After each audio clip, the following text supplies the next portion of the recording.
10, 9, 8, 7, 6, 5, 4, 3, 2, 1, 0.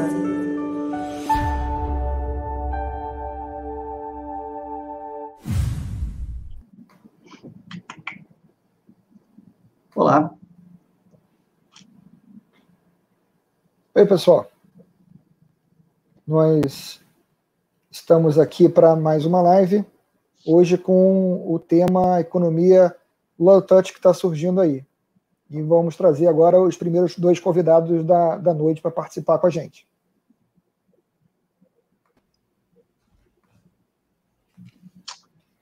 Oi, pessoal. Bem-vindos, senhores. Boa noite. Opa, boa noite, pessoal.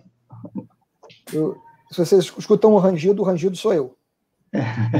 Eu não consegui encontrar um óleo para botar na cadeira até agora, por causa desse negócio do isolamento. Eu tenho que conviver com o rangido. Então, senhores, a gente está aqui para discutir hoje uma coisa que é uma evolução possível, né, do que a gente está vendo acontecer, que é uma mudança de hábitos levando a mudança de comportamento de consumidor, mudança de comportamento de clientes em geral e, consequentemente, tendo que provocar nas empresas uma reação aí de mudança de forma de trabalho, de produto, etc. Que seria a ideia de que a gente está evoluindo para uma economia onde você tem cada vez mais serviços e forma de trabalhar de baixo contato, ou, como a gente chamaria em inglês, um low touch, né, de pouco toque. Porque você tem um crescimento muito grande de trabalho remoto para aquelas profissões que permitem esse tipo de coisa, mas você tem também, em função da limitação de funcionamento, de restaurantes, bares, esse tipo de coisa, muitos estabelecimentos fechando ou passando a operar só com entrega, né? E aí fica a pergunta e é o nosso ponto de partida de hoje, né? Como é que a gente vai ficar quando a gente sair desse período ou até durante o período? Como é que as empresas vão se adaptar a isso para conseguir recompor sua receita e manter suas operações? Vamos começar com quem? Posso começar, se for. Vamos lá, Sérgio. Vamos pelo economista. Eu acho o seguinte.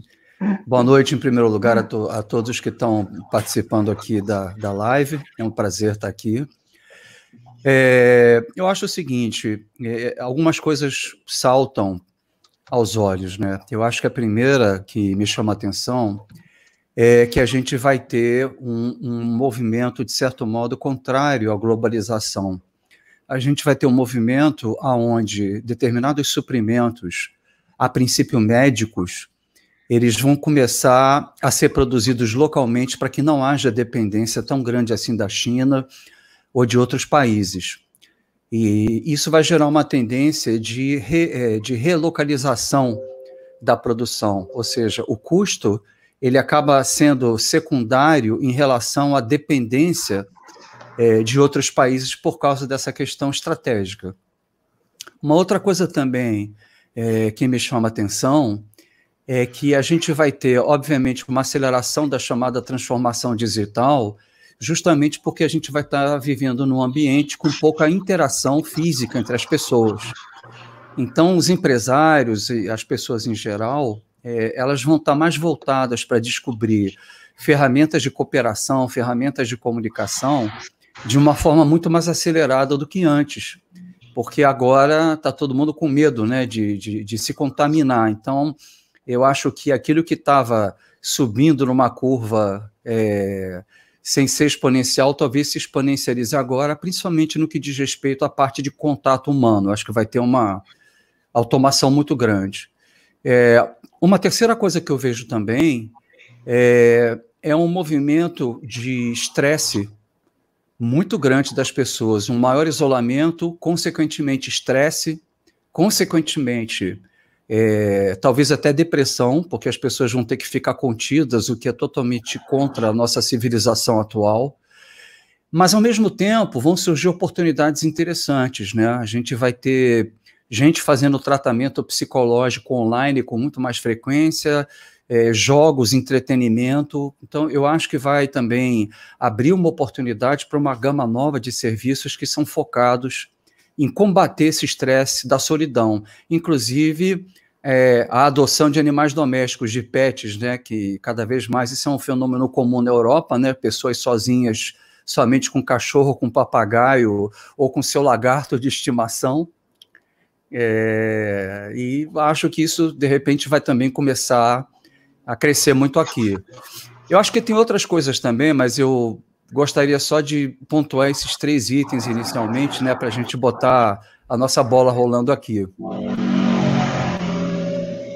Fala, Chen, o que você acha? Pois é uma coisa que a gente tem alguns parâmetros, mas a gente tem muitos poucos parâmetros, né? O que eu vejo isso eu acho que é o consenso. É reversível esse processo, quer dizer, não tem como acordar depois desse cenário todo que a gente viveu sendo a mesma coisa do que vinha sendo até então. Então, hábitos mudam. Mas essa questão que o Sérgio levantou me parece importante, dessa questão da natureza humana, porque nós somos feitos de vínculos, os vínculos nos constituem, né?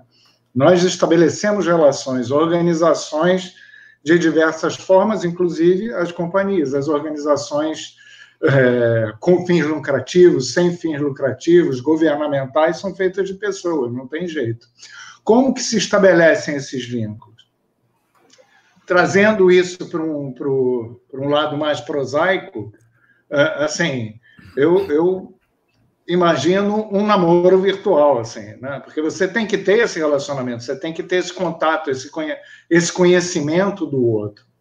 Mas Deixa eu só te interromper nesse ponto. Isso é uma coisa interessante, porque isso é uma coisa que a gente está vendo crescer agora. Não sei se vocês estão acompanhando, mas o namoro virtual, literalmente, inclusive, os serviços aonde você via cam girls, esse tipo de coisa, teve um crescimento assustador. Inclusive, tem aparecido muitas cam girls dizendo, cara, que elas nunca ganharam tanta grana quanto estão ganhando agora.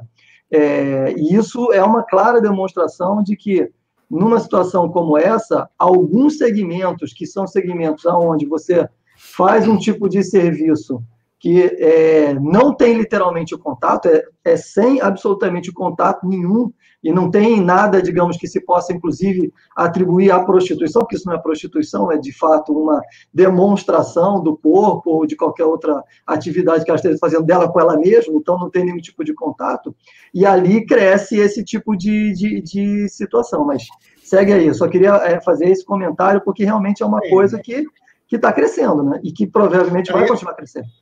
O Sérgio estava falando dessa questão da depressão e tal, e isso, na verdade, é a consequência dessa busca da identidade. Qual é a nossa nova identidade? Qual é a identidade que nós vamos ter? Qual é a identidade que as organizações vão passar a ter? Porque os vínculos vão mudar. Se os vínculos mudam entre essas pessoas, muda o vínculo entre o colaborador e a organização, né? O poder de mediação dessa organização agora fica diluído, não tem mais aquela... a gente já vinha falando isso que eu acho curioso, né? Vocês sabem melhor do que ninguém que a gente tem falado de transformação digital, agora o pessoal foi empurrado para isso, não tem jeito. Se a gente já vinha falando, e eu gosto de falar disso, que uma coisa está ligada com a outra, do mundo líquido, né, da pós-modernidade, que fala o Bauman, agora a gente está, de fato, em frente a esse cenário. Qual é esse mundo? Onde as instituições são líquidas, onde os relacionamentos são fluidos. Agora a gente se deparou com aquilo que, de uma forma ou de outra, a gente já vinha pressentindo, só que agora de uma maneira muito mais dramática, muito mais abrupta, porque A gente estava falando ainda há pouco, né? Nem todo mundo tem essa condição de ficar em casa. Como que vai ser essa possibilidade de saída? Alguns têm que sair. Você vê que em caso de restrição na Europa, precisa ter um visto lá, uma espécie de um passaporte para as pessoas poderem transitar. Como é que vai ser isso aqui? Um país mais pobre, onde tem pessoas que dependem de um ambulante que depende. Essa ajuda do governo não vai funcionar durante muito tempo, não é isso? Esse pessoal vai conseguir viver durante um certo tempo, mas vai ter que continuar complementando essa renda. São questões e cenários que, na verdade, a gente não sabe. O que a gente sabe, até por força da profissão, é que o perfil do profissional está mudando. A gente vai mudar o perfil profissional. A gente vai mudar os vínculos de emprego. Não vão mais existir esses empregos. Já estávamos tendendo a isso. Nós já tínhamos feito um movimento a esse respeito. Quer dizer, o que a gente vê é cada vez mais a prestação de serviço dentro de uma teia, de uma rede onde não se vê fronteiras. Por outro lado, essas fronteiras acabam fragilizadas e vão ter que ser, de alguma forma, redelimitadas. Como que vai ser isso? Alguma medida protecionista, como já era uma tendência que certos países apresentavam de isolar as suas internets? Como é que vai ser isso? Será que vai gerar algum outro tipo de conflito, não digo conflito armado, algum tipo de desgaste de relações internacionais, nesse caso? Como é que vai ser isso? Um protecionismo mesmo, como o Sérgio falou?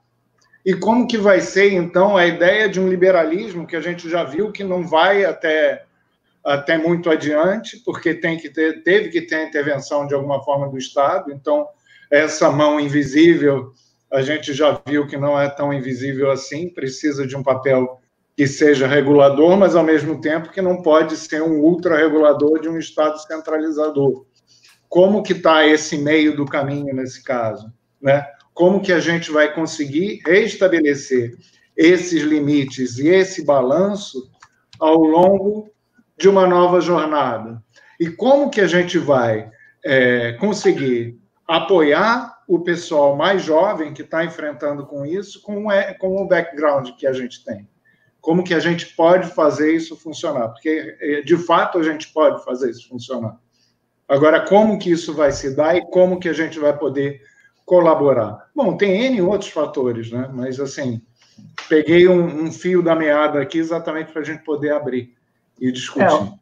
O que a gente tem visto, e vocês estão acompanhando claramente, aqueles negócios e aquelas empresas que já tinham um pedaço do seu negócio digital, de tal forma que eles conseguiam trabalhar digitalmente, conseguiam entregar digitalmente, obviamente estão sofrendo menos nesse momento, porque eles conseguem manter esse pedaço, digamos, do seu negócio vivo.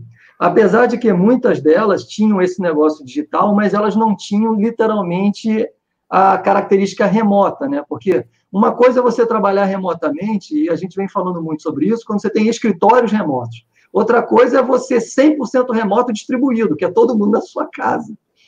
Isso é uma coisa que algumas empresas já faziam, muito poucas, algumas de software, mas a grande maioria das outras tinham muito poucas pessoas nessa situação do remoto, né? E aí agora está todo mundo forçado nessa situação. E, ao mesmo tempo, isso abre oportunidades. Hoje, mais cedo, eu estava numa live, eu assisti uma live com o Murilo Gun. Não sei se vocês sabem quem ele é um cara que trabalha com criatividade, curso de criatividade. Ele já foi empresário de tecnologia, depois ele virou humorista, depois ele veio para a educação com a parte de criatividade, e agora ele está mudando de novo para a música. Mas como aconteceu a pandemia, ele deu uma retraída e ficou dentro do negócio de cursos. Mas por que eu estou trazendo esse exemplo? Porque ele estava citando para ele justamente como nesse momento ele está trabalhando muito mais do que sequer ele imaginou que um dia trabalharia. E eu vou dar uns números para vocês. Em 5 anos, ele treinou 20 mil pessoas no curso de criatividade dele. Aí, agora, na pandemia, ele resolveu abrir o curso de forma gratuita para ajudar todo mundo todos os profissionais a se transformarem, porque ele acredita em algo que eu também acredito, que eu acho que alguns de nós que vão participar aqui hoje também acreditam, que é o quê? Todo mundo vai ter que se reinventar. Ninguém vai sair intocável dessa pandemia. Porque ele abriu o curso dele, ele tem 80 mil pessoas inscritas no curso dele agora. Ele falou, a maior turma individual que ele tinha na vida tinha 2.500 pessoas. Hoje ele tem 80 mil. E ele está conseguindo fazer essa coisa funcionar. Obviamente, tendo que contar com voluntários e tal. Enfim, por que eu trouxe esse exemplo? Esse é um exemplo claro de alguém que já tinha uma forma de trabalhar digital, afastada, e que, ou seja, no afastamento, vê o seu negócio ter um rompante gigante, e que ele consegue suportar esse rompante gigante, porque, de novo, as suas estruturas também são digitais. Né? Já visto, vocês talvez estejam acompanhando, o próprio Instagram não está aguentando o número de lives. Né? As lives estão, dependendo do horário, você não consegue fazer live, porque a infraestrutura do Instagram não está aguentando. Mas, ou seja, o que eu vejo e esse eu acho que é o ponto para a gente falar um pouco também, é a questão desses negócios que já trabalhavam, de certa forma, no isolamento, eles vão ter uma grande aceleração durante a pandemia e fora dela, porque eles estão descobrindo coisas que eles tinham medo de fazer, como esse trabalho remoto totalmente distribuído.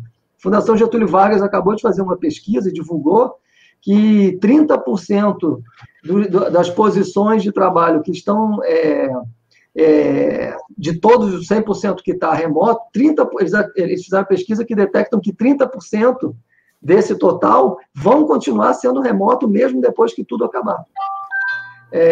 Ou seja, essa é claramente uma demonstração de uma situação remota que veio para se estabelecer. Ou vocês acham que isso vai ter uma acelerada volta para trás?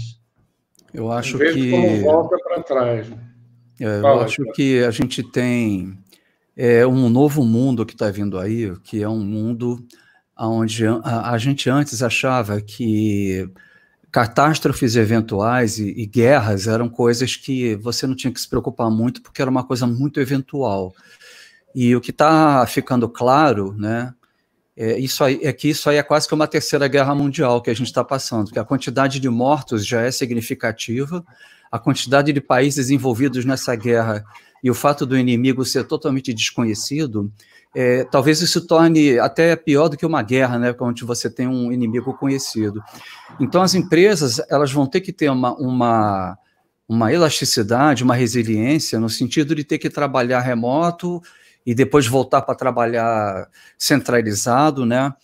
Porque você imagina, por exemplo, o varejo, né? Eu estava conversando com alguns diretores de informática que tem 80, 100, 400, 2.000 lojas no Brasil. Por mais que você tenha comércio eletrônico, você não pode simplesmente acabar com 2.000 lojas, né? Você pode, por exemplo, acabar com a agência bancária, 50% delas, se o sindicato deixar. Mas você tem uma questão aí de negócios físicos, né? Que o digital não vai substituir totalmente. Por outro lado, você tem um problema dos pequenos fornecedores que não entendem nada de tecnologia e que poderiam sim estar vendendo no Mercado Livre, poderiam estar vendendo seu produto e seu serviço na internet, mas eles não têm esse conhecimento. Então, eu acho que isso é uma área de oportunidade interessante e que pode ser resolvida imediatamente. Mas eu acho que o fato da gente ficar cada vez mais remoto vai mexer em coisas extremamente básicas da nossa sociedade. O conceito de empresa, como a Etienne falou, o conceito de marca, né? Até mesmo as próprias leis, né, se você olhar, elas foram criadas baseadas em crenças comuns, e crenças comuns que você adquiriu através de interação humana. Na medida que essa interação começa a diminuir, qual é a credibilidade que vai surgir? É que nem fake news, né? A gente estava falando aqui antes, né? Tem médicos de Harvard que dizem que essa pandemia não é nada e tem outros que estão dizendo que é tudo. E é todo mundo de Harvard, né, porra? Então, a gente vai viver, eu acho que uma situação muito complicada pela dificuldade de se construir credibilidade como se construía antes, com tempo, com marca, né? Já que não vai ser nada palpável, né? E a gente vai ter que estar preparado para criar filtros de detectores de mentira, né? De fake news de verdade, né? Vamos dizer assim, né? Então, eu acho que esse aspecto remoto tem um lado bom e tem um lado ruim. Mas eu acho que para a nossa economia vai ser uma grande dificuldade inicial, porque nem todas as empresas estão preparadas para esse trabalho remoto. Elas podem até ter um canal de negócio que é o e-commerce, né? Mas elas têm dezenas, centenas, milhares de lojas que elas vão ter que saber o que fazer com aquele ativo, né? Você não acaba com esse ativo de uma hora para outra, né? Então eu acho que tem desafios bastante interessantes aí pela frente, ligados à questão do isolamento, né? Eu vejo, tá bom, a gente tem essas empresas que são totalmente digitais, mas elas, de uma forma ou de outra, estão inseridas dentro de uma cadeia produtiva também. Você não tem uma empresa isolada, pode ser que ela tenha, vamos dizer, um reflexo que não seja tão imediato, mas que venha a surgir daqui a algum tempo, dependendo do dano da economia que a gente venha a sofrer. A gente tem uma outra característica aqui, que é a distribuição das profissões, né, da mão de obra, de modo geral. Então, você tem muita gente na atividade primária e secundária, né? Então, por mais que você automatize para evitar um risco de contato, então, você vai ter, de alguma forma, vai ter que realocar esse pessoal. Né? Aonde que isso vai desembocar? Fatalmente, tem que ser um mundo com um novo tipo de educação. Então, hoje a gente vê um cenário educativo que é muito promissor, né? Porque o modelo antigo deve desaparecer. Então, você vai conseguir botar numa turma 40, 50 alunos? Não vai mais. Como é que você vai fazer isso? Você vai multiplicar os seus espaços? Ou vai reduzir o tamanho da turma e comprometer a sua receita? Como é que vai ser isso? Ou será que vai distribuir 15 dias remoto, 15 dias on-site? Como é que isso vai se dar? O fato é que a gente está aprendendo a trabalhar, vamos dizer, com uma restrição de espaço, tá certo? E, ao mesmo tempo, quebrar o paradigma do espaço. Então, eu consigo alcançar, que nem você deu o exemplo do curso, muito mais gente. Isso quer dizer o seguinte, nós temos condição, então, de traduzir, desde que haja infraestrutura suficiente, e embasar melhor e dar, no longo prazo, evidentemente, porque nada disso é no curto prazo, uma profissionalização que seja alguma coisa mais para o futuro. E essas relações, esse tipo de relacionamento entre Estado, entre organizações e entre indivíduos, isso vai ter que ser melhor regulamentado. Mas principalmente nas mentes, né? A gente vê porque teve esse movimento para home office, o pessoal preocupado em como medir a produtividade das pessoas. Quer dizer, você está pensando em Taylor e a gente está falando lá do Jetson, sei lá. É um outro cenário, né? É uma outra coisa. Não dá para comparar. São as mentalidades. A gente tem que ajustar essas mentalidades. Então, mais do que ter uma organização digital, é preciso ter um profissional digital. Eu acho que é isso. Eu me considero um profissional digital. Antes a gente estava preocupado em falar geração X, geração Z, as outras Millennials e tal. Millennials. Exatamente. Assim, não existe isso mais, concorda? Agora todo mundo é nerd. Quem está do outro lado da tela. É quem está adaptado a isso ou quem não está. Quem escolheu estar ou quem escolheu ou não teve condições de estar. E você tem uma questão aí que é a mudança do hábito que está se instalando. Que ela, assim, vamos falar de forma clara uma coisa que as pessoas ainda ficam dando voltas ali. Se a gente voltar a circular largamente pelo país daqui a 3 meses, o que já é, assim, realmente uma visão otimista em relação às coisas que se vê por aí, os restaurantes que você frequentava não vão mais estar lá. várias outras lojas que você frequentava não vão estar mais lá, porque eles vão ter acabado. Essas empresas não têm condição de arcar com suas equipes, com sua infraestrutura parada por esse tempo e voltar a funcionar como se não tivesse acontecido daqui a 3, 4 meses.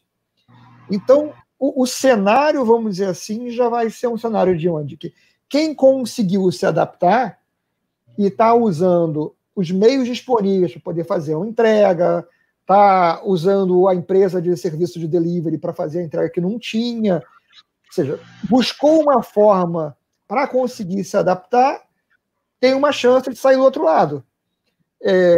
Quem não buscou não vai ter chance de sair do outro lado.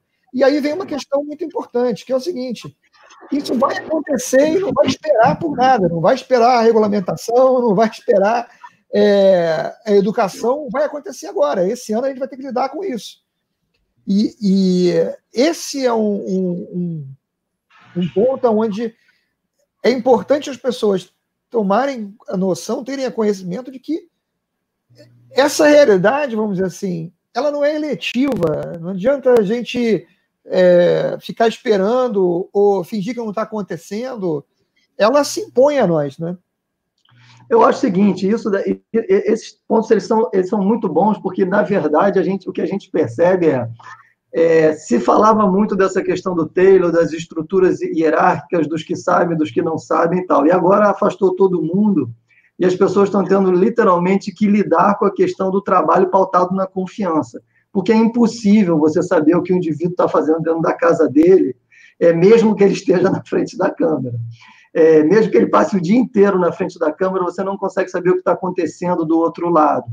Então, isso daí já é por si só uma mudança humana fortíssima, e que, para mim, ela acelera uma reorganização estrutural muito forte, com impactos nunca antes imaginados, como, por exemplo, middle managers. Esses caras vão ter muita dificuldade, talvez, de se manter, uma vez que, dependendo do tipo de posição, as pessoas conseguem executar os seus trabalhos com desenvoltura e se encontrando em si mesmo, fazendo com que eles... O que aconteceu com o Sérgio? Sumiu? Caiu. Fazendo com que eles, de fato, consigam trabalhar. Então, para mim, esse por si só já é uma grande mudança. Ontem, a gente estava fazendo o Rio Info Exponencial, que é uma série de webinars do Rio Info, onde nós, da Mundo Exponencial, fazemos a mediação, e o convidado era o Vladimir Carvalho, que é o presidente e fundador da Alterdata.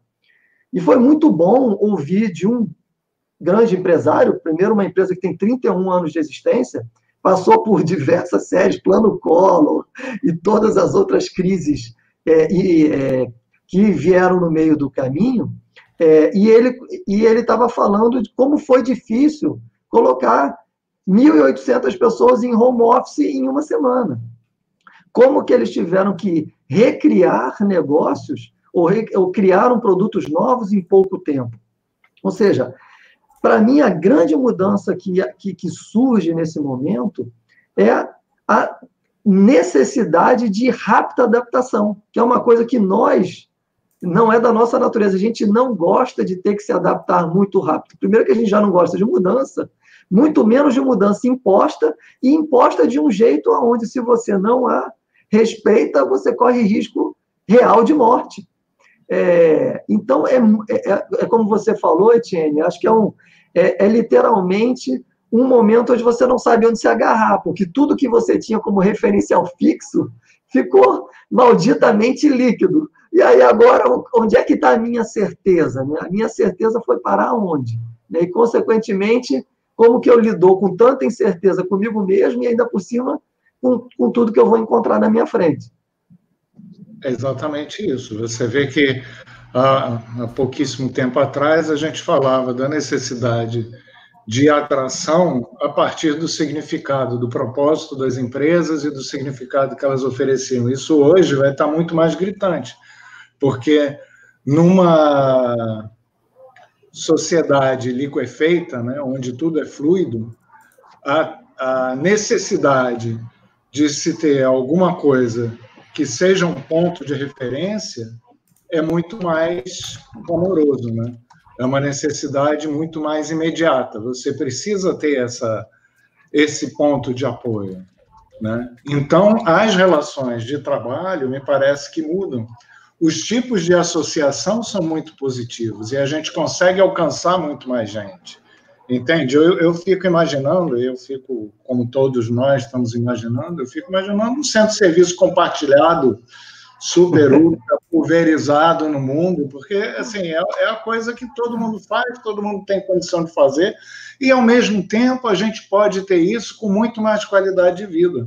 Porque se você alcança uma forma de equilíbrio entre a sua vida profissional, a sua vida pessoal, isso é capaz de te dar um dimensionamento real do trabalho que é mais humano, né? Que não é a ideia lá do Fayol, né? Que a gente vai ter, mas é uma coisa mais interessante.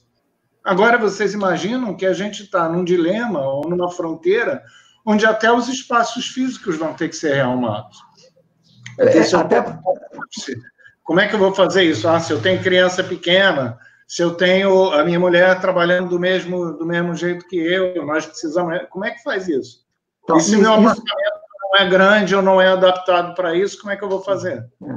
Isso daí é interessante porque você entrou num ponto que a gente debateu há pouco, acho que foi num programa num episódio, 1 ou 2 episódios atrás, que a gente colocou no canal, eu e o Maurício, onde a gente estava justamente entrando nesse ponto, como que a nossa vida, no nosso dia a dia, já mudou, né? Ou seja, a questão de todo mundo ter que trabalhar no mesmo horário, horários iguais, lineares e padronizados, eles deixaram de fazer sentido.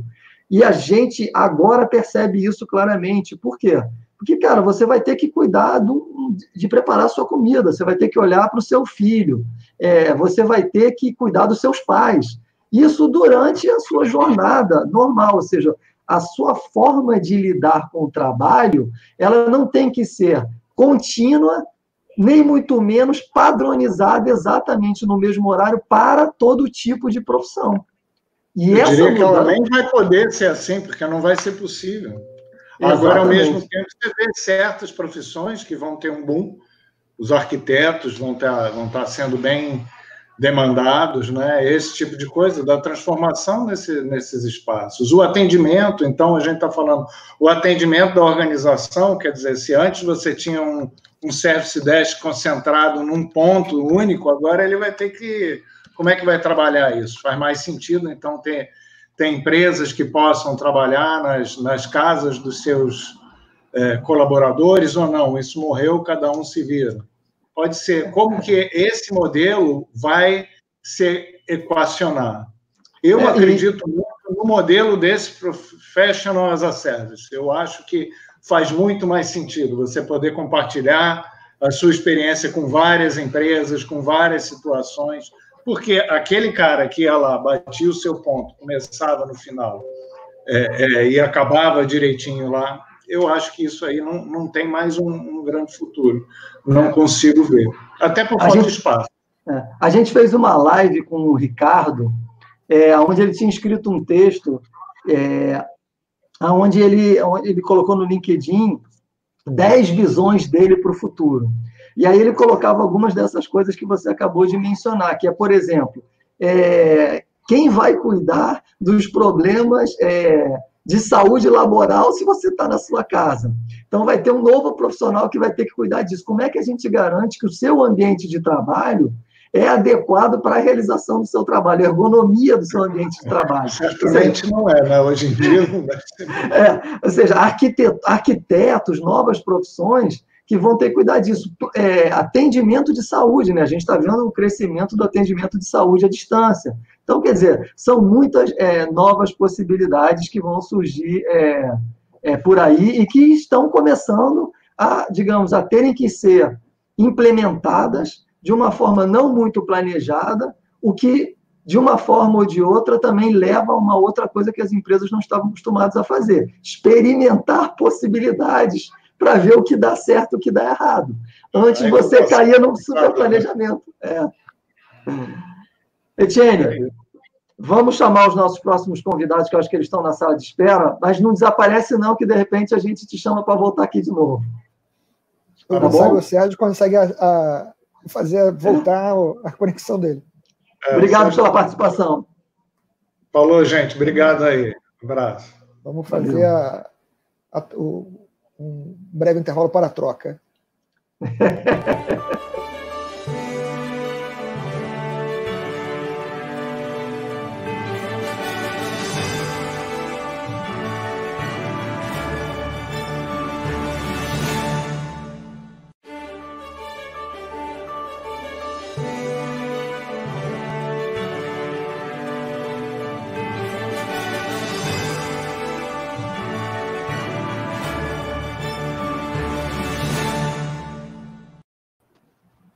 E estamos de volta com novos convidados. Já temos o Jacques, temos o João. O Cid não entrou ainda? Ainda não. Não. Então, quando ele entrar, você aparecer na sala de espera. Bom, vocês estavam participando, eu vi vocês fazendo alguns comentários. O Jacques, inclusive, fez um comentário. A gente não colocou ele na tela. Comenta, Jacques, o que você acabou, inclusive, escrevendo lá. Não, o que eu estava dizendo é que o que eu percebo é que as empresas elas estão trabalhando em modo emergência, né? Tipo assim, teve um caos, eles entraram em modo emergência e não estão percebendo que esse novo modelo ele veio para ficar, ou no mínimo mudar o modelo que eles vinham trabalhando. Então, eu vejo hoje as empresas sem um compromisso com a entrega igual ela tinha antes do home office, por exemplo, né? Então, o cara fala assim, não, hoje eu estou atendendo em casa, mas eu interagir com a pessoa dentro da empresa, mas ela não está comigo, então eu não sei como é que vai ser. E o ônus fica para o tomador de serviço. Acho que as empresas precisam perceber isso para já ir fazendo esse modelo funcional com uma mesma performance ou até melhor do que a performance que ele tinha, senão é uma empresa que já está delineando o seu futuro fora desse mundo digital. Esse primeiro momento as empresas estão sendo colocadas à prova, né?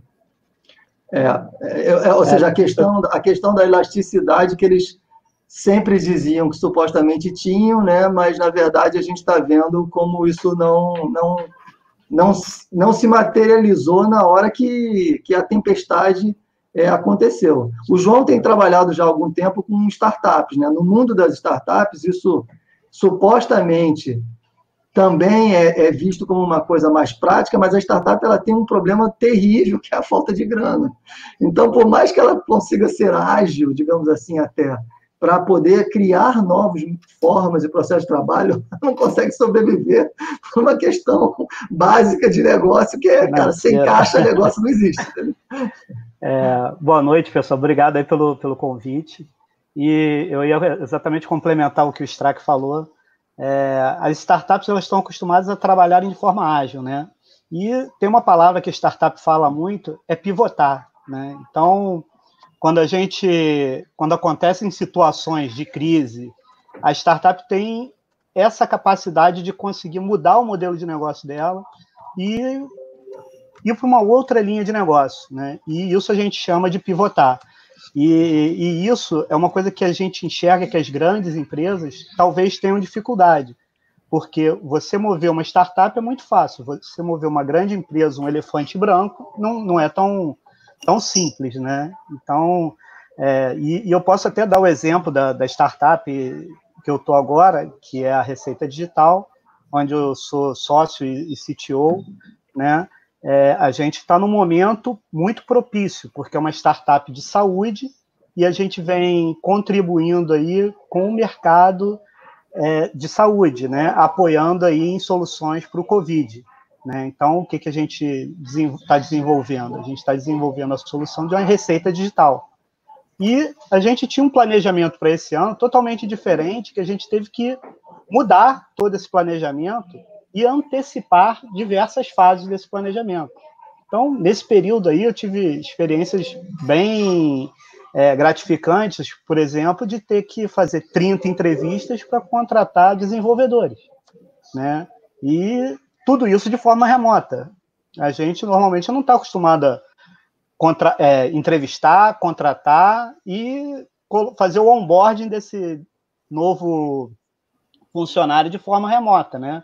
Onboarding é um termo que a gente usa, que é a entrada dos funcionários dentro da empresa, você fazer a ambientação dele. Até porque você está fazendo uma ambientação dele dentro de uma empresa onde ele está dentro de casa. Né? Então, assim, é bem engraçado essa situação, né? Então, esse é um ponto bem legal aí que o Strack levantou, né? João, tem um livro muito interessante, cuja leitura eu recomendo hoje, acho que para todo mundo hoje, que o título em inglês original é A Year Without Pants, ou Um Ano Sem Calças. E é um livro muito interessante, escrito por um cara que veio da Microsoft, como era um líder de equipes na Microsoft, e se juntou à Automatic, que é a empresa que faz o WordPress. E a Automatic ela é totalmente distribuída. E então esse livro ele documenta a experiência dele entrando na empresa e a trajetória dele na empresa. Ele ficou, acho que 2 anos e pouco na empresa, de como foi começar a trabalhar. E o nome é excelente, A Year Without Pants, porque ele diz que ele levantava da cama, dava 3 passos para o lado e sentava na cadeira para trabalhar. E a gente trabalha muito mais, né? Exatamente. Tem um comentário aí, que é esse que você acabou de colocar, do Mazanin, nosso amigo, inclusive, onde ele fala realmente que a gente vai voltar, precisamos do convívio social, tal. Eu acho que realmente a gente vai voltar, só que a gente não vai conseguir voltar exatamente como era antes. Como a gente saiu. Pelo menos até a gente ter certeza de que essa situação está controlada. O que eu quero dizer com isso? Ou seja, é como você acabou de citar, se daqui a 3, 4 semanas, a gente começa a voltar para a rua, a gente vai voltar para a rua usando máscara. A gente não usava máscara para ir em lugar nenhum, na verdade a gente não usava EPI. EPI era uma coisa que a gente usava quando ela fazia sentido dentro daquela atividade que a gente executava. Então, a EPI estava ligada a uma atividade, não estava ligado com andar na rua. Né? A segunda coisa transporte público jamais será o mesmo, né? Porque a gente não vai conseguir enfiar todo mundo dentro de um vagão, de novo, misturando todo mundo ali. Primeiro, porque muitas pessoas não vão querer mais aquilo. E segundo, que as próprias empresas vão fazer com que isso não aconteça, dado que a gente não sabe o tamanho do risco de contaminação que isso possa manter. Então, ou seja, para mim, a vida vai voltar para uma situação que nunca foi do jeito que a gente vai encontrar, porque a gente não está acostumado com tudo isso, e isso faz com que os nossos espaços no escritório, para quem continuar tendo escritório, tem que ser ampliados. A forma de ir no banheiro vai mudar, porque os banheiros de empresa, que às vezes tem 2 ou 3 locais, não vão mais, as pessoas não vão querer entrar 2 ou 3 dentro do mesmo banheiro. Ou seja, enfim, isso muda, por exemplo, o banheiro do shopping, cinema, teatro. Eu estava lendo hoje que as próprias produtoras e autores de novela, teatro, seriado, estão dizendo, cara, que agora eles vão ter que escrever com menos contato físico. Então, ou seja, não vai ter menos beijo ou quase nenhum beijo, as pessoas não vão se aproximar tanto umas da outra, não vai ter mais o toque. Cara, isso é uma mudança de história, né? Isso é uma mudança de comportamento que muda completamente a história em si, que vai ser escrita, que muda, obviamente, tudo que você está vendo no seu momento de lazer, você acaba repetindo na sua vida, de uma forma ou de outra, na sua vida prática. Então, o que eu vejo é uma quantidade de mudanças jamais esperadas que vão passar a fazer parte do nosso dia a dia e que, obviamente, isso tem um impacto gigantesco nos negócios, em todos os negócios. Eu falei de alguns aqui, mas viagem de curta duração. Se você ganhar hoje um presente que é uma viagem para ir para um resort e depois fazer um cruzeiro pelas Ilhas Gregas, você não vai, amigo. Você não vai entrar no cruzeiro de jeito nenhum. Você não quer ir nas Ilhas Gregas, você não tem como chegar lá, porque não tem como ir de avião e você tem medo das pessoas que estão lá. Esse negócio foi completamente transformado. E esse trauma, que eu não sei se é só um trauma e isso a gente vai ter que ver com o passar do tempo, ou se é uma questão humana que já não terá retorno à sua situação normal, transfigura completamente os negócios. Eu estou viajando, Cid, ou isso que eu falo faz algum sentido? Cid caiu? Eu acho que o Cid, ele acabou ficou... de sair. Mas então, comentem vocês, o que vocês acham. Vai lá, Jacques. Então, o Strack estava falando de algumas indústrias e eu estava aqui pensando, por exemplo, em indústria da balada, né? Casa de show, casa de espetáculo, como fica? Claro que isso vai mudar, em algum momento a aproximação vai ser permitida, mas acho que não vai ser mais como é hoje. Por exemplo, Búzios é uma cidade que é focada na junção de pessoas no menor espaço. Os lugares mais habitados são aqueles que têm mais pessoas por menos metro quadrado. Esses são os mais queridos. Como é que vai ser isso depois? A Rua das Pedras, que tem uma concentração de 300 pessoas por metro quadrado. Como vai ficar esse tipo de indústria, esse tipo de local que é todo focado na balada? E outra indústria que eu vejo também que pode ter uma mudança, eu lembro que, não sei se foi no Collor, existia o Ministério da Desburocratização. Né? Existia uma intenção muito grande de fazer uma desburocratização, mas acho que nunca vai ser como agora. Por exemplo, eu vejo todas as empresas começarem a usar a DocuSign de uma hora para outra. Documentos que antes tinham que passar pela pessoa, parar na mesa, assinar, a secretária pegar, levar para outra, agora é tudo pelo DocuSign. Uma certa bancarização do não bancarizado, né? Porque essa ajuda que surgiu rapidamente para essas pessoas que estão precisando, através do aplicativo, para a pessoa se cadastrar, colocou, sei lá, 30 milhões de pessoas aí fazendo um cadastro, onde, sei lá, 15 delas nunca tiveram conta em banco. Exatamente. E vai ser criada automaticamente na Caixa Econômica Federal. E vamos pensar no cartório. O que será feito dos nossos cartórios no Brasil? Cara, com esse movimento que a gente está fazendo de digitalização, o cartório, do jeito que ele deixa de ter total sentido. E aí, ainda mais com o avanço do blockchain, né, tem tudo a ver com blockchain, você deixar de existir cartório, né, você vai ter uma entidade ali regulando as assinaturas, as validações, mas não esse modelo de você ter que ir lá e pegar a assinatura e validar se você é você. E uma série de coisas vão mudar radicalmente. Eu estou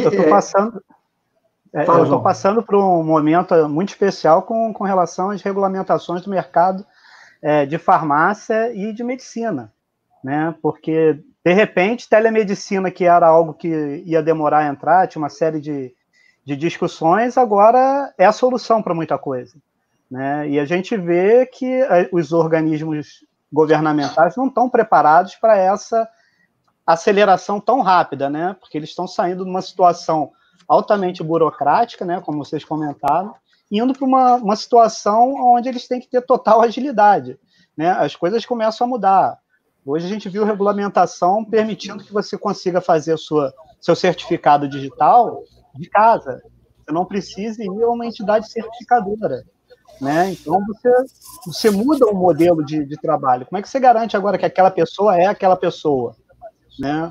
A pessoa vai bater uma foto dela e vai comparar a foto com uma da carteira de identidade, assim, né? Os certificados aí para profissionais de saúde deveriam ter um atributo dizendo que o certificado é de um médico, né, e não um certificado igual para todo mundo, né? Então, assim, são grandes mudanças aí que eu vejo no ambiente, né? E uma coisa que eu gosto muito, que eu queria comentar, é a parte das cervejas artesanais. Pô, imagina como é que vão ficar essas empresas que focavam aí tanto em fazer novas cervejas e criarem ambiente para você degustar e tudo. Pô, essas empresas têm um grande risco aí de reduzirem, né? Mas você vê como é que algumas indústrias se readaptam, ou com alguns negócios estão tentando se readaptar muito rapidamente, né? Um caso típico desses é a questão dos shows, né? Ou seja, você vê o que cresceu significativamente o número de lives. Aqui, na verdade, é um show ofertado para uma quantidade de pessoas muito maior. Ou seja, isso me parece que vai transformar completamente a indústria dos shows por dois motivos. O primeiro é a necessidade do distanciamento, que a gente sabe que vai permanecer por algum tempo. E o segundo motivo é que você tira o middleman, né? O cara da casa de show agora pode ser o seu próprio, você artista, você banda, consegue criar o seu próprio negócio, né? E fazer um broadcast para que as pessoas que estão fazendo uma festa em casa vejam um show, os outros que estão fazendo, por exemplo, estão simplesmente fazendo uma reunião de amigos também vejam o show, os outros que estão no bar podem ver o mesmo show, ou seja, você pega N públicos ao mesmo tempo. Mas, por outro lado, é um modelo de negócio não pensado. Não sei se vocês estão acompanhando, mas hoje já surgiu duas notícias diferentes em relação a essas lives. Uma delas é o desrespeito pelo direito autoral, porque alguns DJs começaram a fazer lives também usando música dos outros, e isso é uma violação de direito autoral. Então, as empresas estão indo em cima das plataformas e tirando do ar os shows. E a segunda é que algumas dessas lives têm patrocínios de cervejarias. E o que acontece? Durante o show, os artistas estão utilizando a cerveja, ou bebendo literalmente, de uma forma onde aquilo não pode ser feito, visto que é considerado uma propaganda. Então, o CONAR já começou a atuar algumas dessas lives dizendo que o uso da cerveja como patrocínio representou uma forma de fazer propaganda não prevista na legislação. Então, novos modelos vão surgindo, mas, ao mesmo tempo, obviamente, vão violando situações, algumas talvez pensadas, outras totalmente impensadas. Mas fala, gente, Cid, você caiu naquela hora. Gente, manda ver. Fala, Cid. Eu só quero avisar a vocês que tem duas vozes aparecendo ao mesmo tempo. É porque deve ter alguém que está com o YouTube por perto aberto, ou o Facebook aberto, e aí está dando retorno. Não, o meu eu fechei. Eu estou aqui, mas o que estava acontecendo era que eu estava ouvindo duas vozes ao mesmo tempo. Porque tem alguém por perto de nós que está com algum YouTube ou algum Facebook aberto que tá dando retorno. Eu não sou, porque eu não estou com YouTube nem Facebook aberto. Nem eu. Por um acaso, você não está com algum por perto, não, Cid? Porque ele pode estar dando esse retorno. O que estava acontecendo era que eu estava ouvindo duas vozes ao mesmo tempo. Eu estou ouvindo de novo a sua voz aqui.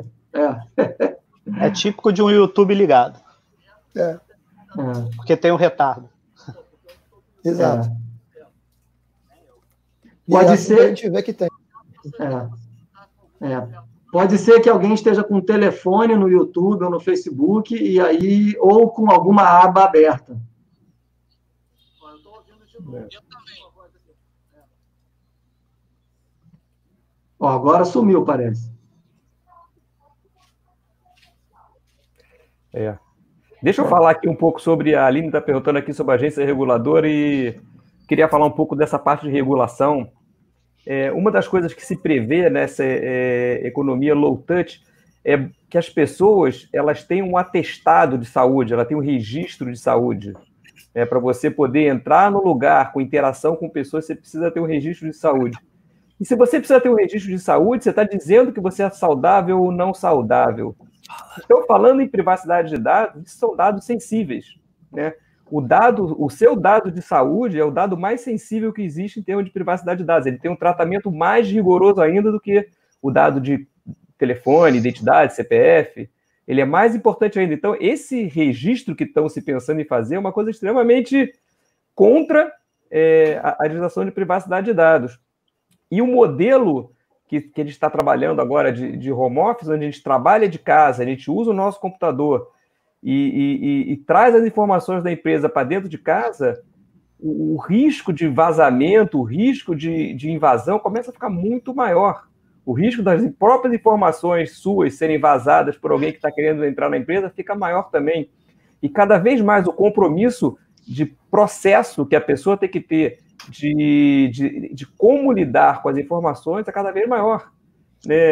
Por mais que você tenha ferramentas, firewalls, etc., se não houver o cuidado, se não houver o treinamento de cada um, cuidar da informação que ela lida e por onde ela pode passar e evitar esses vazamentos, vamos ter complicações aí com relação à privacidade, não pensadas, né? Concordo com você, Jacques, e já vou fazer propaganda do vídeo que a gente vai colocar amanhã. Amanhã a gente coloca um vídeo no ar que a gente gravou um pouco, hoje à tarde, na verdade, chamado Liberdade sob Ataque, onde uma das coisas que a gente fala é justamente sobre isso que você acabou de comentar, que assim como os governos estão se dando o direito de ter acesso aos nossos dados para saber se tem aglomeração ou não, eles começam também a se dar o direito de saber se eu estou com saúde ou se eu não estou com saúde. E assim como o governo passa supostamente querer ter isso, as empresas também. E daí, ou seja, você passa a entregar informações que são suas e que são literalmente privadas e que nesse momento são usadas com um pretexto interessante de segurança à sua saúde, mas que dão para essas pessoas um poder muito maior. E essa é a capa do vídeo que vai sair amanhã. E a gente falou justamente sobre essas questões, porque elas são gravíssimas no nosso entendimento, dado que se há algo que a gente não quer é retroceder em relação à nossa privacidade, e nem muito menos entregar o poder sobre as nossas informações para entidades, sejam elas governamentais ou sejam elas grandes empresas, como a gente está vendo acontecer por aí. Cid, melhorou para você? Eu quero ouvir você falar. Melhorou sim. Não sei se vocês estão me ouvindo. Estamos te ouvindo super bem. Estamos sim. Tá ok. Não, foi meio difícil eu conseguir entrar, porque não sei por que exatamente. Mas agora estou aqui. Não, eu estou ouvindo vocês, muito bacana isso. Em relação a ter a tal da declaração de saúde, nota, a gente já faz isso em vários ambientes. Por exemplo, se eu quero ir para Manaus, eu tenho que ter um atestado de vacina de malária. E isso fica registrado, inclusive, para sempre. Se eu quiser, daqui a 10 anos, voltar lá e dizer, escuta, eu tenho atestado de malária, eles me dão. Então, essa informação já existe lá dentro. A informação está restrita. O problema que a gente está vendo agora é que, como essa pandemia levou todo mundo para dentro de casa, e agora o problema passou a ser global, o alcance é muito maior. Eu acho que é disso que a gente está falando. De alguma forma, essa penetração da saúde, ela sempre aconteceu. Só que ela acontecia de uma forma localizada e as pessoas terminavam se adequando a isso. Quero ir para... Quero dar aula em Manaus, ok, mas vacina aí. Eu concordo com você, mas a gente está caminhando supostamente para um mecanismo meio em tempo real, né? A tal de câmeras, onde a câmera consegue identificar por infravermelho se você está com febre ou não, é uma vigilância da sua vida que alguém está fazendo sem supostamente a gente saber para onde vai esse dado, porque uma coisa é você estar sendo filmado, outra coisa é você está sendo filmado, medido, eu sei se você está... E eu determino se você está bem ou não. Mas isso daí é o tipo da coisa que a LGPD vai lá e vai dizer que não pode. Porque ela já disse que não pode até para câmera externa de fábricas, de lugares, de casas. Então, vai haver um choque entre essas intenções, boas ou não, e o que a lei está dizendo que tem que fazer. E a gente vai ter que provavelmente vai ter que se adaptar. A gente vai ter que resolver isso, porque a lei não permite a você nem fazer reconhecimento facial. Percebe? Apesar dele existir, ela não permite. Então, como é que vai ser? Vai poder medir tua temperatura? Não.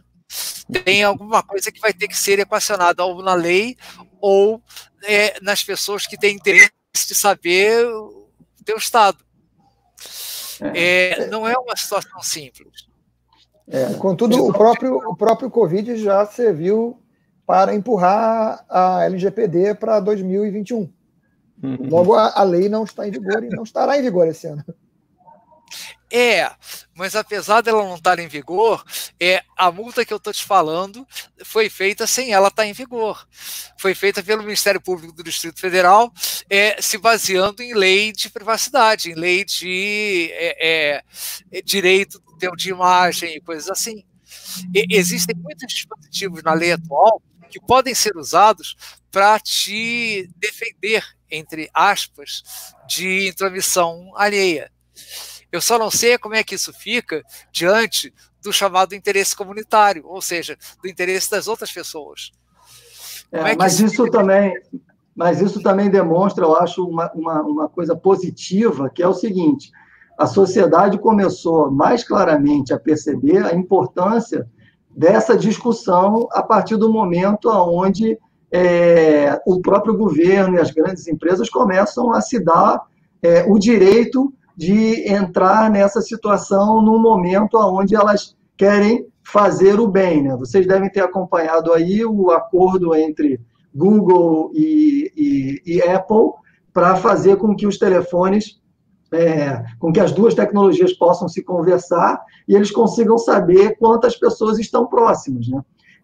Ou seja, então não interessa se naquele lugar tem Androids e iOS, eles vão conseguir saber que essas pessoas estão próximas no mesmo lugar, porque eles estão, nesse momento, trabalhando nessa junção dessas informações. Então, isso, de novo, ainda que seja uma coisa interessante, é uma grande transformação e uma grande discussão que eu acho que vem num momento onde as pessoas começam a perceber, cara, esse negócio de segurança da informação, esse negócio de privacidade de dados não é brincadeira, né? E aqui para nós, né, ou seja, só temos nós e algumas quantidades de pessoas que nos assistem, e outros que vão assistir o vídeo depois, tem muita gente que está literalmente dormindo com o inimigo nesse momento, né? Porque o que tem de hacker vivendo no computador das pessoas é muito grande, né? Deixa eu responder a Sandra, porque ela está justamente perguntando se a pessoa não se cuida e não quer divulgar as condições de saúde, por que as outras pessoas têm que sofrer por isso? Essa pergunta é muito boa, Sandra. Só que você tem que botar qual é o contexto em que você tem que divulgar suas condições de saúde. Então, por exemplo, se você vai entrar num lugar que você pode infectar as outras pessoas, é razoável elas pedirem o teu atestado de saúde, ou é razoável elas medirem tua temperatura, alguma coisa assim. Mas se você está andando no espaço público, sem ninguém por perto, não é razoável. Então, me parece que o cerne principal da questão é o que você quer fazer com você e qual é a razoabilidade de exigência que a sociedade pode ter sobre você em relação a algum contexto, em relação a alguma coisa. Então, não acho que seja um desprezo pela saúde do terceiro. Eu só acho que a saúde do terceiro tem que ser muito mais bem analisada para descobrir onde é que ela está em perigo. Na verdade, a gente ainda tem muito poucas informações. A gente não sabe nem direito qual é a ação do coronavírus dentro do corpo humano. A gente só sabe o sintoma dele, ou seja, o que ele gera, mas não sabe qual é exatamente o mecanismo pelo qual ele gera. E esse é um dos problemas para conseguir fazer a vacina. Então, sem informação, fica complicado de você decidir alguma coisa, de você ser razoável e racional em cima da coisa. O Mazarin colocou um excelente comentário aí, que essa questão de se os negócios passarem a ser virtuais, imagine o impacto social, imóveis e tal. Eu tenho acompanhado muitas lives e o pessoal do XP, a Luísa Helena está também muito ativa, e a própria Luísa Helena, ela tem falado diversas vezes, não só ela, como vários outros grandes empresários, CEOs e tal, do fato de que é irreversível a situação onde voltem todo mundo a ocupar os mesmos espaços, tendo o mesmo tamanho de escritório. A própria Luísa Helena, ela diz o seguinte: na Magazine Luiza eu já posso assegurar a vocês, nós não teremos a mesma quantidade de escritórios com a mesma quantidade de gente lá dentro. Isso não vai acontecer, porque a gente descobriu que é possível trabalhar desse jeito e, consequentemente, a gente não precisa mais estar com todo mundo dentro do mesmo escritório. Então, ou seja, indo na linha que o Mazarin falou, sim, isso é verdade. Essa, para mim, é uma das implicações mais diretas que vão acontecer, que é a questão dos imóveis do ponto de vista de escritórios funcionais, escritórios literalmente das pessoas. Assim como eu acredito que os escritórios compartilhados também vão sofrer muitíssimo, muitíssimo, muitíssimo. Por quê? Porque não dá mais para ficar todo mundo junto. Aquela história que a gente queria que todo mundo se juntasse vai literalmente ser impossível. Então, aqui, eu realmente acredito com a posição que o Mazarin falou, e sim, teremos esse impacto social gigante com um problema econômico que eu imagino não desprezível, mas isso não é uma característica brasileira, é uma característica global e que está se desenhando, pelo menos por todos os lugares onde eu tenho visto. Ainda que as pessoas não queiram, digamos, trabalhar única e exclusivamente de forma remota, e eu acho que isso não vai acontecer, porque uma coisa é você trabalhar remoto dentro da sua casa, porque você é obrigado. Outra coisa é você trabalhar remoto de qualquer lugar. E o qualquer lugar pode ser um local público que não necessariamente tem um monte de gente perto. Você pode trabalhar na praça, pode trabalhar no quiosque da praia, pode voltar a trabalhar num café, porque os cafés não vão desaparecer, mas eles não vão ser mais, provavelmente, do jeito que a gente imagina. Trabalhar até mesmo dentro de um escritório compartilhado, mas com maiores distâncias, espaços talvez mais reservados, enfim. O trabalho remoto, para mim, ele se estabeleceu de vez. Não necessariamente desse jeito que a gente está vendo hoje, porque a gente prefere ir para a rua e ver vida, mas poder trabalhar. Eu acho que o que não vai voltar mais a acontecer é ter que enfiar todo mundo dentro do mesmo escritório. E essa opinião, ela é uma opinião minha, mas que eu tenho visto muito compartilhada por grandes executivos e grandes empresários que estão dizendo que isso tende a ser algo que eles mesmos não voltarão atrás. A questão que eu acho é que as empresas descobriram a economia do home office. Ou seja, o quanto elas estavam gastando de real estate que não precisava, porque podiam usar o home office, podiam usar a dependência, o espaço individual para isso. Pior que isso, né, Cid? Quantas pessoas estavam lá sem a necessidade de estar, né? Exatamente. Porque também tem essa situação. Sim, sim. Aliás, uma coisa que eu queria comentar aqui, que eu acho que é interessante, acho que foi você mesmo que falou sobre a necessidade de confiança para o estabelecimento de metas, etc, etc. Tem um ponto relacionado a essa confiança que eu acho fundamental. É a nossa capacidade de empatizar com as pessoas para fazer entrevistas, para fazer trabalho em conjunto e tal, ela vai sofrer uma mudança radical. A gente vai ter que interpretar a outra pessoa pela visão dela, que é muito menos do que o que a gente tinha antes.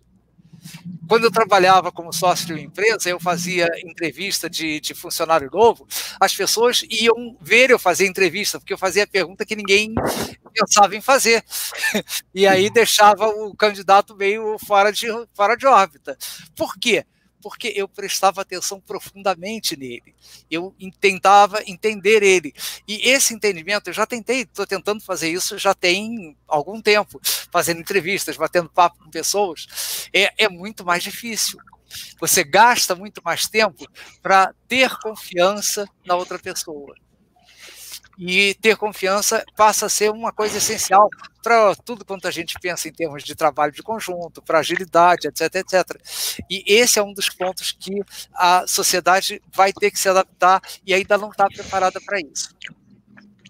Com relação ao modelo de trabalho, eu, há muito tempo atrás, eu venho batendo a tecla numa ideia que eu tenho, que as pessoas não precisam se movimentar para tão longe para chegar no trabalho. Então, para você não perder o relacionamento com as pessoas, seria muito interessante que, perto das localidades onde você reside, você tivesse polos de trabalho, onde estariam várias empresas no mesmo lugar. Então, isso eu acho que é uma forma de você reaproveitar os espaços que vão ficar vazios e conseguir fazer com que as pessoas reduzam a sua movimentação dentro das cidades, né? Então, acho que é uma coisa que tem que ser pensada e evoluída, né? Porque é uma forma bem interessante de você se socializar. Né? E tem outras implicações, se você para pensar nessa questão de você sair de casa para ir a um ambiente de trabalho, mas que não é o escritório da empresa, e aí a gente pode estar falando de um coworking atualizado, um espaço tipo um café atualizado, vamos dizer assim, que é uma implicação em termos de deslocamento, porque um grande problema que a gente tem nas grandes cidades hoje é exatamente aquele momento em que está todo mundo nas ruas para ir para o trabalho, para voltar do trabalho, em que nas grandes cidades as vias não comportam e as pessoas acabam passando 3, 4 horas por dia engarrafados, um tempo inteiramente desperdiçado para as pessoas, principalmente, que você pode ter uma mudança disso se você considerar a não mais necessidade das pessoas estarem todas simultaneamente no mesmo lugar, né? E, além disso, vamos dizer assim, a redução da ocupação do espaço de escritórios pelas empresas, e a gente está falando, por exemplo, a gente viu numa live o CEO de uma empresa comentando que a empresa tinha 3 prédios e que eles certamente não voltariam a ocupar os 3 prédios, vamos dizer assim, você vai ter, eventualmente, um impacto em outras áreas de mercado imobiliário, porque você pode vir a ter edifícios comerciais sendo reaproveitados, vamos dizer assim, em novos tipos de habitação, vamos dizer assim, já entremeado com ambiente de trabalho também, né? O que eu quero dizer, assim, em regiões onde você tinha primariamente área comercial, passando a ter também residencial, porque, afinal de contas, você pegar um edifício de 20 andares, de 30 andares já construído, vamos dizer assim, e adaptá-lo pode ser eventualmente bem mais barato do que você construir um novo edifício de 30 andares. Sim. Eu acho Fala, que é um bom Sérgio. ponto. Fala, Sérgio. Fala, Jacques. Eu acho que é um bom ponto que o Maurício colocou. Eu acho que o coworking ele foi pensado não para um momento como esse. Eu acho que os coworkings podem crescer, já que vai ser uma exigência, um espaço maior, uma habitação menor por metro quadrado e uma individualização maior do que tem hoje. Então, eu acho que um caminho assim, nem todo mundo tem uma casa que está preparada para você fazer home office. Eu acho que alguns têm, mas alguns não. Então, alguns vão precisar sair de casa para poder ter um ambiente minimamente silencioso ou minimamente calmo para a pessoa poder exercer a função dela. Então, aí pode ser um caminho. Alguém colocou uma pergunta, né, de como é que fica o custo, a oferta e a procura. Realmente, eu acho que vai diminuir, no geral vai diminuir, mas eu acho que vai ter um aumento de demanda por espaço de trabalho para aqueles que não conseguem fazer dentro de casa. E o espaço que os coworkings têm, ele não foi pensado desse modelo de alguém trabalhar sozinho, né? Porque tem que trabalhar em outro lugar, não precisa mais ir, ele pode trabalhar mais perto de casa. Então, aí pode ter uma redução dessa queda de demanda do real estate. Mas só o tempo aí vai dizer. Essa observação que você está fazendo, Massa, de que as empresas de ônibus e tal vão acabar falindo, tem empresas de ônibus que alguns amigos meus já disseram que vão falir, que vão deixar de funcionar. Os ônibus não dá para manter os ônibus funcionando com o nível de pessoas que tem hoje habitando os ônibus. Não tem jeito. Ou seja, a parte toda de transporte vai ter uma redução grande, sim. Fala, Sérgio. Sérgio está mudo, cara. Eu estou em mudo aqui, né? Vocês estão me me escutando? Estamos, Sérgio. Sim. Eu acho algumas coisas aí que talvez conflitem um pouquinho com o que está se discutindo, mas se a gente tiver uma visão mais macro, a gente vai ver que o segmento corporativo é um segmento pequeno da população brasileira, se você considerar todo esse pessoal autônomo e tal. E esse pessoal precisa pegar trem, precisa pegar ônibus, eles não têm carro, o problema de engarrafamento deles é outro, eles gastam 6 horas por dia só de viagem, não é 2 horas por dia, uma para ir, uma para voltar. E esses caras não vão ter home office, né? Então, 70% da população vai continuar usando esses meios de transporte, obviamente, quando acabar essa quarentena. Por outro lado, eu acho que as maiores transformações que vão estar acontecendo talvez sejam no mundo corporativo. Eu imagino que você vai ter uma quantidade de pessoas que vão virar YouTubers. O que eu quero dizer com isso, né? Todo mundo vai... Agora a gente vai precisar ter arquitetos de escritórios virtuais, né? Um arquiteto que chega junto com um fotógrafo profissional e ele monta para você, o seu escritório vai ser um estúdio, não vai ser mais apenas um escritório com micro, né? Ou com uma webcam, vai ser um estúdio porque eventualmente você vai querer fazer live, vai querer participar de videoconferências, vai querer estar bonito na fita, então a estética vai mudar para esse grau atomizado. Uma preocupação que eu tenho é que nós não deixamos de ser seres humanos enquanto isso. E o ser humano, se a gente for olhar antropologicamente, ele precisa estar em aglomeração, ele precisa estar junto, porque senão ele entra em depressão, ele fica estressado, ele pira, né? E essa, para mim, vai ser uma das maiores preocupações. Qual vai ser o limite entre você ser mais produtivo e você realmente prescindir de ir até um lugar longe, porque você poderia fazer isso remotamente, até que ponto você vai ter que ficar enclausurado e com isso deixar de ser um ser humano, virar uma... como é que se chama aquele bicho que vive em buraco, né? Uma topeira, né? A gente se emburacar dentro dos nossos módulos, né? Então, mas sabe eu acho que tem preocupações aí também. Deixa eu só colocar uma coisa nisso que você falou. A gente sempre fala de contato social como se o contato social do trabalho fosse o único contato social que a gente tem que fazer e sobre o fato de que o trabalho tem que ocupar sempre a principal quantidade de horas do nosso dia. Essa pode ser uma das transformações. Ou seja, o que eu quero dizer pode ser que os nossos contatos sociais, eles aumentem, mas não necessariamente com os colegas de trabalho o tempo todo. Eu posso ter mais contato social com a minha família, eu posso ter mais contato social com meus amigos, eu posso ter mais contato social com os meus pais, que são idosos, eu posso ter um monte de outros contatos sociais importantíssimos que foram a vida inteira negligenciados, porque eu sou obrigado a dedicar o meu contato aos colegas do trabalho. Então, será que isso não tem uma situação positiva? Será que essa não é uma mudança que a gente ansiava durante muito tempo e agora passou a ser possível? O que eu tenho visto é um monte de empresas e líderes pedindo para que as pessoas tomem conta dos filhos em casa, dediquem 1 hora do seu dia, 2 horas, a cuidar das atividades domésticas, que seria na hora que você estaria no escritório. Essa mudança de mentalidade é muito rápida.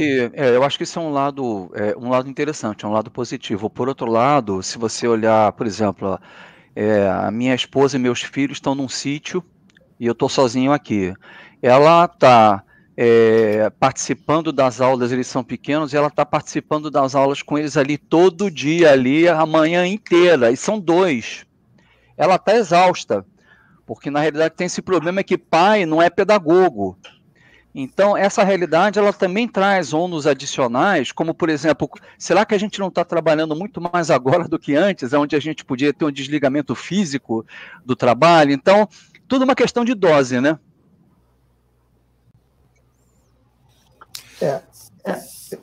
Eu acho que tudo depende da evolução que a gente vai ter nessa crise e principalmente na percepção de que vão haver outras. Isso que a Aline colocou aí é uma coisa interessante, né? Que bastante tempo atrás, eu vi uma palestra do Sérgio Meira, onde ele falava que o método de trabalho do futuro, ou a forma de trabalhar do futuro, ao invés de ser shopping centers, seriam working centers, né? Onde você sairia da sua casa e iria para um lugar muito próximo dela para executar ali o seu trabalho. Que basicamente é o que os coworkings tentaram resolver, mas a gente, obviamente, não tem essa proliferação de coworkings que você tenha, né? Todo mundo tem um coworking a 5, 10 ou 15 minutos da sua casa. Mas eu acredito, sim, como diz a Aline, que esse pode ser um caminho bastante interessante, inclusive rotativo, né? Você não necessariamente você não precisa estar no mesmo coworking sempre. O que eu acho que muda é essa forma onde você consegue executar o trabalho, né? E ela muda de uma forma forçosa agora e faz com que a gente crie hábitos novos. A gente falou muito pouco até agora aqui de uma coisa importantíssima, que são os deslocamentos longos, viagens. Né? Viagens para fazer convenção de empresa, onde todo mundo se juntava, saía todo mundo, vamos fazer uma convenção nos Alpes Suíços. Né? Essa coisa... Isso já era. Essa coisa tende a não existir nunca mais. Né? Sim. E isso daí são algumas mudanças. É a mudança no transporte aéreo, é a mudança no resort, e são várias outras mudanças. Quer dizer que aquelas pessoas não vão se encontrar nunca? Elas vão se encontrar, nós estamos nos encontrando aqui. Se juntar a distância aqui, a gente deve estar, cara, num raio mínimo de 30 quilômetros, pelo menos, porque o João está em Niterói, eu estou na Barra, quase no Recreio, e muitos de vocês, outros, estão na Zona Sul do Rio de Janeiro. Então, nós estamos distantes, estamos nos vendo e estamos conseguindo interagir. Né? Então, isso por uma causalidade. Um poderia estar na Austrália, outro poderia estar na França. Claro que a gente ia ter a questão da diferença horária, mas tirando essa característica que a gente não tem como evitar, nós poderíamos estar trabalhando perfeitamente bem e executando as nossas tarefas. Então, eu acho que essa mudança que a gente tinha medo de experimentar e nós fomos forçados a colocá-la em prática, ela é uma mudança que se estabelece definitivamente. A Renata colocou uma coisa muito boa e passou muito rápido, a gente não comentou sobre ela, que essas novas formas que a gente está encontrando de produzir e de se relacionar. Isso, cara, é uma riqueza que a gente não se permitia até então. Isso é uma mudança que pode trazer benefícios muito significativos e, no meu ponto de vista, pode até melhorar a economia, porque a gente pode definitivamente conseguir sair do maldito 8-5 ou 9-6, coisa desse tipo, para poder ter horários muito mais flexíveis, aonde você tem a capacidade produtiva aproveitada de diversas formas, que obviamente faz com que a lei tenha que ser alterada, né? Porque nós, enquanto profissionais, isso é uma das coisas que a gente tem feito também, nós também vamos poder colocar a nossa capacidade produtiva de uma forma completamente diferente. Eu não preciso mais estar amarrado única e exclusivamente a uma empresa num contrato de trabalho por tempo indeterminado. Isso já deixou de fazer sentido há algum tempo, e eu acho que agora se acelera. Uhum. A gente tem muitas opções, e eu acho que, como o Cid colocou ainda há pouco, um fator determinante vai ser como as coisas evoluem nos próximos 2 meses, 3 meses, porque essas coisas vão começar a nos apontar direções pela própria variação, vamos dizer, de quais empresas estão se adaptando e quais empresas não estão conseguindo se adaptar e, consequentemente, não vão sair do outro lado, né, vamos dizer assim. Então, eu acho que é o seguinte, acho que, dado que a gente está chegando aqui em quase 1h30 de conversa, eu queria pedir para vocês fazerem aí, cada um, uma consideração final para a gente começar a se dirigir aqui para um encerramento. Quer começar, João? Posso começar. Uma das coisas que eu sempre falo é que depois desse Covid, o mundo não será mais como era, né? E eu acho que a gente tem que se preparar, eu acho que mentalmente, para essas novas mudanças que vão acontecer, porque isso vai afetar muito a nossa capacidade de se relacionar, a nossa forma de estar junto com as pessoas, né? E isso é uma coisa que impacta na nossa alegria, na nossa felicidade, em tudo isso, né? Então, assim, acho que a gente tem que ter uma preocupação com as pessoas, né? Então, acho que esse é o momento de preocupar com pessoas. Como é que a gente faz essa transição da forma que a gente não perca esse tipo de relacionamento pessoal, né? E esse calor que a gente tem aqui, ainda mais nós brasileiros, né? Esse calor humano. Fala, Jacques. Então, as pessoas falam de como é que vai ser o day after, né? Como é que vai ser depois que tudo isso acabar. E o que eu penso é que não vai ter um day after, né? Eu acho que as coisas vão...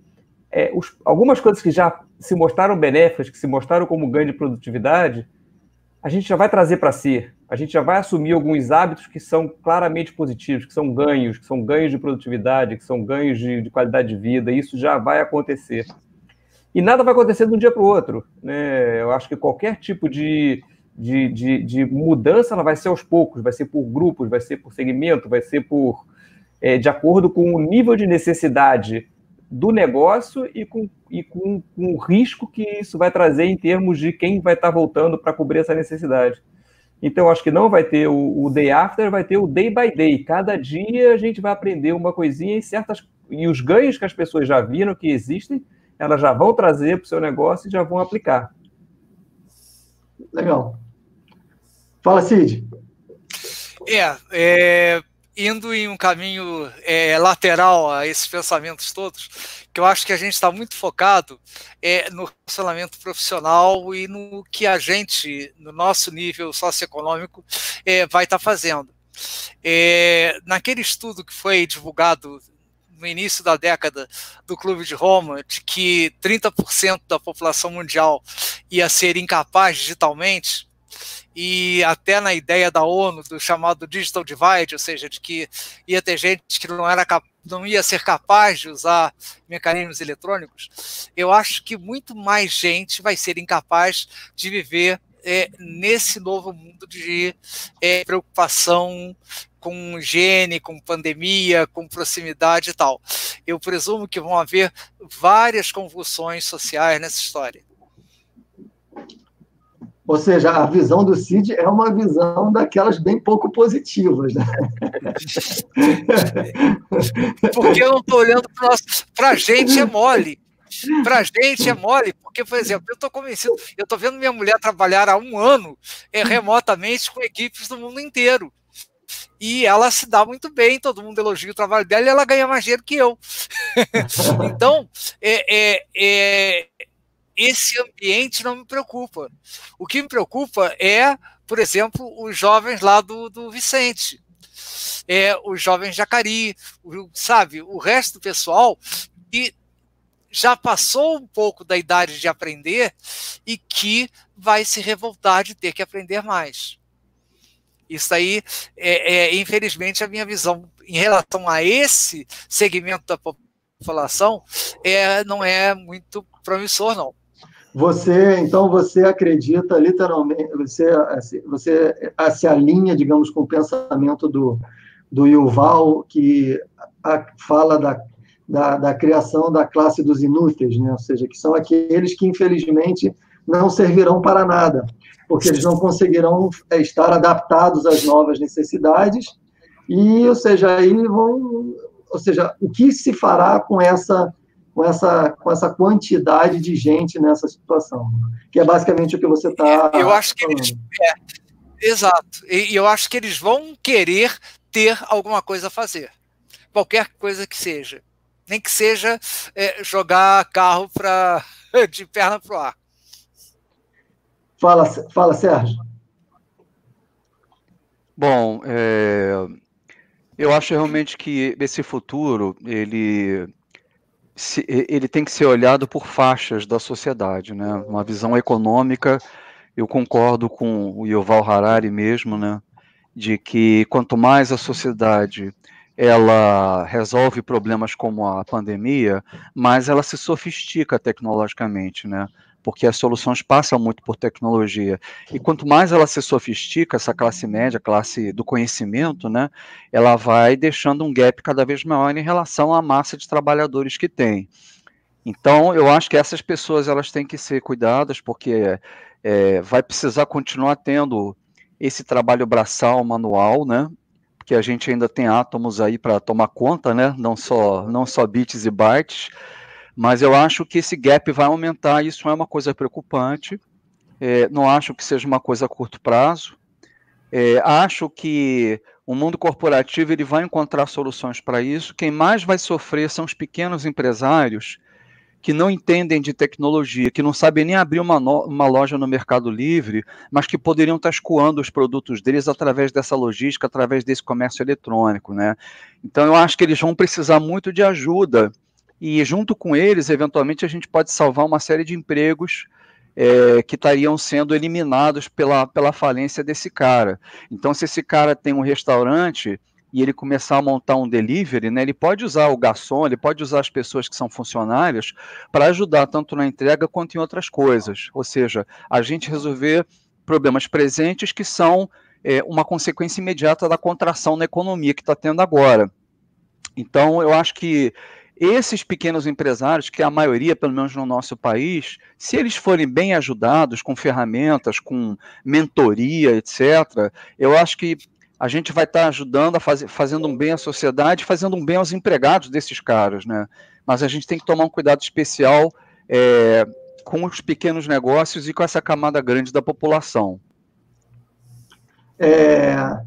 Bom, deixa eu dar a minha visão. Eu concordo com... Eu tenho, sim, a preocupação que o Cid tem, e que eu acho que muitos de nós temos aqui, mas eu também acredito que uma parte, realmente, eu acho que não vai ter como se resolver, mas eu acredito que a gente vai conseguir, através da tecnologia, trazer um pedaço dessa galera para entrar nesse mercado, nessa forma de trabalhar nova.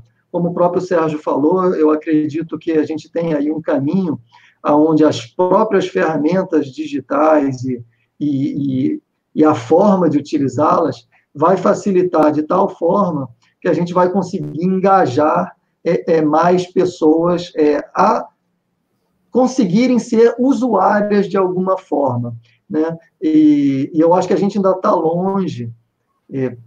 O Maurício provavelmente vai contrariar tudo que eu estou dizendo, mas aí é a vez dele, ele fala. Eu acho que a gente ainda está longe dos algoritmos e dos robôs serem autossuficientes a ponto da gente não poder, digamos assim, ter utilidade nessa história. Então, eu acho que a nossa utilidade vai continuar existindo do ponto de vista de bons usuários de tecnologia para fazer algo que a própria tecnologia não conseguirá fazer, que está ligada com o calor humano de como fazer essas interações, que no fim das contas é o que a gente está querendo. E a gente está falando que de uma forma ou de outra elas são necessárias. Então, eu acho que tem um espaço ainda muito grande, e para mim a grande transformação digital vem disso, vem do fato da gente poder utilizar a tecnologia para fazer com que os negócios melhorem, mas principalmente que a gente consiga fazer inclusão de uma forma que as pessoas também sejam úteis e sejam importantes nesse processo social. Então, eu não vejo a substituição das pessoas dessa forma, tão radical, e eu, sim, sei que um pedaço não vai ter jeito, infelizmente, e aí a gente vai ter que ver como é que a gente vai lidar com esse pedaço. Mas eu não acho que esse pedaço da sociedade é tão significativo, a ponto de trazer uma convulsão destruidora, digamos assim, para nosso equilíbrio social. Mas isso a gente vai ter que esperar para ver. Fala, Etienne. Então, eu prefiro olhar as coisas com um olhar otimista. Eu acho que o que a gente viu, assim, várias iniciativas, muita gente preocupada com isso. Agora, é claro que sempre tem o hype, né? E depois talvez se caia no comum. Mas eu acho que desse limão dá para fazer uma grande limonada. Eu acho que a gente está vivendo um período que é um período de transformação, é um período histórico, é um negócio que nós vamos poder contar com mais calma para os nossos netos, quem sabe para os nossos bisnetos, como um momento de virada, onde a gente teve a oportunidade realmente de conseguir dividir as coisas. né? É claro que a gente vai ter uma dificuldade. Dificuldades sempre acontecem nesses momentos. Só que hoje eu acho que a gente tem muito mais, a gente está mais aparelhado para isso. A gente não pode acreditar que esses excluídos vão ficar excluídos e que a gente não possa fazer nada. É isso que eu digo. A mão invisível do mercado, assim, não tem mais essa... eu acho que a gente não consegue nem mais encarar essa mão invisível do mercado e tampouco o super-homem lá do Nietzsche. Não existe mais esse tipo de coisa e eu acho que essa é a realidade que a gente está enfrentando agora. Somos convidados, sim, a subsidiar, a apoiar, a trazer para cima aqueles que são menos favorecidos. Talvez realmente o mundo saia um pouco mais pobre, mas quem sabe a gente não sai mais feliz com isso tudo. Eu acho que é um chamado de atenção a nós todos, exatamente para aquele que é o significado e o propósito da nossa vida. Cabe a gente não ficar parado esperando as coisas acontecerem ou simplesmente fechado ainda mais no seu umbigo. Eu acho que o momento é esse. Qual é o significado de todas as coisas? O que me interessa com isso tudo?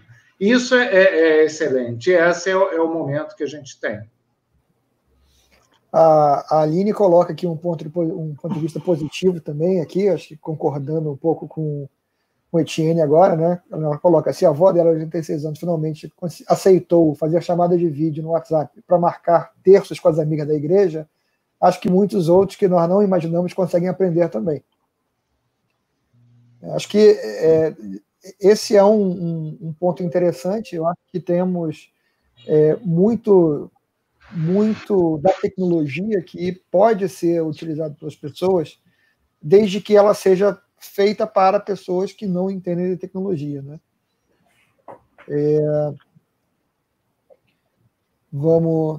Temos aqui mais um comentário da Renata e temos mais um comentário também da Renata. Eu concordo com a Renata, é isso aí mesmo. Eu acho que é um momento de reinvenção, como a gente falou aqui. Eu também vejo ele de um jeito positivo, e como o próprio Etienne falou, talvez a gente tenha menos dinheiro, no fim das contas, mas isso seja mais positivo do que uma distribuição tal qual existe até esse momento. Talvez essa seja a nova distribuição que faça mais sentido, que a gente tenha que descobrir, esteja descobrindo ela na marra. Eu diria a você que você falou que eu eventualmente ia discordar de você quando fosse a minha hora de falar, e, na verdade, eu discordo só em parte. Eu acho o seguinte, a gente tem que estar consciente do que está acontecendo e dos possíveis impactos. A evolução e a possibilidade de tudo que nós fazemos ser substituído por inteligência artificial, por computadores, robôs, ela é uma questão que a gente conhece a matemática da coisa, a gente sabe que a tecnologia estará lá nos próximos 15 a 20 anos. Agora, como a gente emprega a tecnologia é uma decisão que nós, enquanto espécie, precisamos tomar. E a gente só pode tomar essa decisão se a gente souber do que a gente está falando, do que está se discutindo. E talvez, novamente, esse seja um momento onde muitas coisas tenham que ser questionadas para que a gente, como sociedade global, tenha uma visão do que está acontecendo, para onde a gente está indo e o que a gente vai querer fazer e criar de futuro. Porque, na verdade, essa é a realidade. A cada dia que a gente está aqui hoje, a gente está trabalhando para criar o futuro. Muitas vezes de forma quase que incidental, né, pelas consequências daquilo que a gente vê acontecendo e a gente acha que a gente não precisa se envolver, ou a gente não precisa considerar, ou que aquilo não é para agora. Mas uma coisa que a gente, acho que todos aqui já viram, é que o futuro ele está mais próximo do que a gente imaginava. né? E muitas vezes o futuro ele até já chegou e a gente só não tinha se dado conta de que ele tinha chegado, porque se vocês pararem para pensar, quantos de nós aqui não pensaram no primeiro, segundo, terceiro dia dessa questão do isolamento que as redes não iam aguentar a demanda do que a gente está fazendo? E a gente está aqui, nós estamos fazendo, e a gente teve live de 3 milhões de pessoas acontecendo no final de semana, e isso uma no planeta. Imagina quantos estavam acontecendo ao mesmo tempo daquela, né? Então, de certa forma, muita coisa a gente está podendo olhar agora e ver com novos olhos. Olhos que podiam olhar antes, vamos dizer assim, mas não viam aquilo porque aquilo não estava tão em evidência, né? Então, eu acho que a gente tem razões para estar apreensivo e razões para estar otimista. E eu queria agradecer a todos pela participação e todos os que ficaram assistindo a gente até agora. Não foram poucos, e dado o tempo que a gente está, precisa realmente de agradecimento. Valeu, pessoal. Obrigado mais uma vez. Acho que o papo foi ótimo. Quem ficou até agora, eu tenho certeza que curtiu. E eu acho que isso acaba abrindo um espaço para a gente fazer mais desses. Então, vocês se deram mal agora, porque vocês vão ter que participar mais dessas lives. Valeu. Então, gente, a gente fica por aqui hoje. Valeu. A gente se vê no próximo. Tchau. Tchau.